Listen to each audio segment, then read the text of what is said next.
Verb suit இந்த tool வந்து பார்த்தீங்கன்னா, நம்ம வெப் பென் டெஸ்டிங் பண்ணுறதுக்கு, ஏபிஐ பென் டெஸ்டிங் பண்ணுறதுக்கு, இல்ல மொபைல் ஆப் பென் டெஸ்ட் பண்ணுறதுக்கு, இந்த மாதிரி வந்து அப்ளிகேஷன் பேஸ்ட் பென் டெஸ்டிங் வந்து ரொம்ப காமனா வந்து யூஸ் பண்ணுறோம். ஸோ பேசிக்கா இந்த வெர்ப் சூட் என்ன பண்ணுன்னு பார்த்தீங்கன்னா, வெப் HTTP ரெக்வெஸ்ட் வந்து நமக்கு இன்டர்செப்ட் பண்ணி, அதில நெறைய நம்ம மாடிஃபை பண்ணி சென்ட் பண்ணுறதுக்கு வந்து ஹெல்ப் பண்ணுது. அது கூடவே நெறைய டேட்டா சர்ச் பண்ணுறது, இன்னும் நெறைய விஷயம் வந்து நம்ம இதில வந்து பண்ண முடியும். ஸோ இந்த வெர்ப் சூட்ல இன்னைக்கு நம்ம வந்து டார்கெட் டேப் பத்தி நம்ம டீட்டெயிலா வந்து படிப்போம் நம்ம.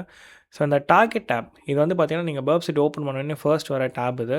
இந்த இடத்துல பார்த்தீங்கன்னா, உங்களுக்கு இதுவரைக்கும் வந்த எல்லா ஹிஸ்ட்ரியுமே வந்து உங்களுக்கு இங்க காட்டும். அதாவது வந்து டொமைன் நேம் லெவல்ல வந்து காட்டும். ஃபார் எக்ஸாம்பிள் இப்போ வந்து பார்த்தீங்கன்னா, நான் என்னோட வெப்சைட்டோட டொமைன் வந்து நான் இங்க செலக்ட் பண்ணியிருக்கேன்.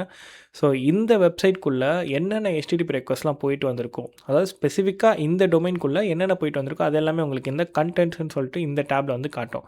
ஸோ இதில வந்து பார்த்தீங்கன்னா, உங்களுக்கு ஃபர்ஸ்ட் அந்த URL காட்டிடும். அதுதான் ஹோஸ்ட்டு. ஸோ பேசிக்கா வந்து அந்த டொமைன் நேம் இருக்கும்.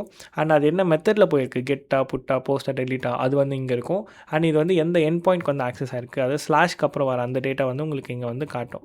ஃபாலோட் பை இங்க பார்த்தீங்கன்னா, உங்களுக்கு பாராமீட்டர் எதனா இருந்ததுன்னா, இங்க டிக் போட்டிருக்கும். அப்படி இல்லன்னா டிக் இருக்காது. அது என்ன ஸ்டேட்டஸ் கோட்ன்றது இங்க காட்டும்.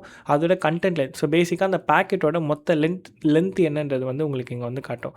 அப்புறம் இங்க கடைசியா பார்த்தீங்கன்னா, MIME டைப் அதாவது வந்து அது PNG டைப்பா, இல்ல JPEG டைப்பா, இல்ல வந்து HTML-ஆ, SVG-ஆ அது மாதிரி நிறைய ஃபைல் டைப்ஸ் இருக்குல்ல, அது எல்லாமே நீங்க வந்து இங்க பார்த்துக்கலாம்.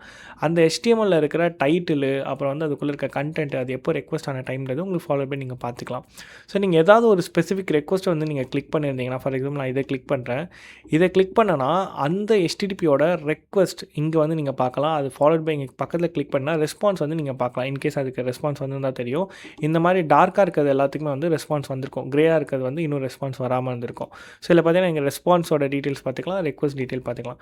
ஃபைனலி இந்த சைட் பார்த்தீங்கன்னா, உங்களுக்கு இஷ்யூ டேப் இருக்கு. இந்த இஷ்யூ டேப்ல வந்து இதுவே ஆட்டோமேட்டிக்கா ஏதாவது பக்ஸ் இருந்தா ஸ்கேன் பண்ணி சொல்லும். இல்ல ஏதாவது இஷ்யூஸ் இருந்தா வந்து சொல்லும். ஸோ பேசிக்கலி இது வந்து நான் இக்னோர் பண்ணிடுவேன். எனிவேஸ் இந்த இடத்துல வந்து பார்த்தீங்கன்னா, உங்களுக்கு காமனான இஷ்யூஸ் வந்து காட்டும்.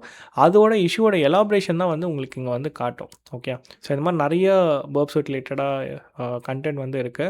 ஸோ இந்த வெர்ப் சூட்டோட கைடு வந்து ஒன்று PDF நான் ரெடி பண்ணியிருக்கேன். உங்களுக்கு வேணும்னா ஸ்க்ரீனில் இருக்கிற டெக்ஸ்ட்டை வந்து என்னை ஃபாலோ பண்ணி கமெண்ட் பண்ணுங்கள். உங்கள் DMக்கு நான் வந்து சென்ட் பண்ணிடுறேன்.